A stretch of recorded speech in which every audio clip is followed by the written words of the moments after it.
Deuxième journée de mon défi de 30 jours pour créer une application de gestion financière. Mais c'est galère. Et aujourd'hui, j'ai découvert, ou plutôt redécouvert, un truc que tous les développeurs connaissent. Le setup, c'est parfois la galère totale, je vous jure. En fait, dès ce matin, je lance mon projet avec Expo, motivé, sauf qu'impossible de démarrer mon émulateur dans Visual Studio Code. Il refusait catégoriquement de se lancer. Au début, je me suis dit, ok, c'est sûrement un petit bug, je vais régler ça en 2 minutes. Expo allait, ça a duré presque toute la journée. Le problème, c'est que, en fait, j'ai acheté 2 nouvelles machines récemment.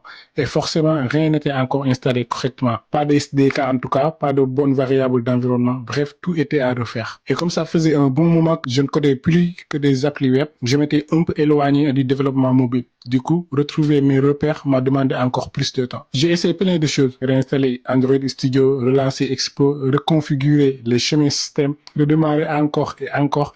Et à chaque fois, une nouvelle erreur. Franchement, il y a eu des moments où j'ai envie de tout lâcher parce que rien ne fonctionnait en fait. Mais à un moment, j'ai compris que en fait, c'est ça le code. Des heures passées sur des détails techniques, des bugs absurdes et l'impression de tourner en rond. Le plus important, c'est pas d'éviter les galères parce que tu en auras toujours.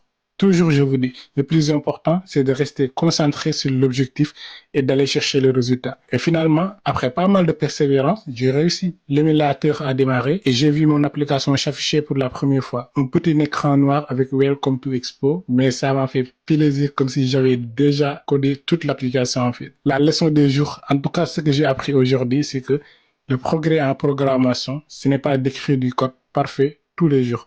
Le progrès, c'est de persévérer, d'apprendre à surmonter les blocages et de ne pas lâcher tant que ça ne marche pas.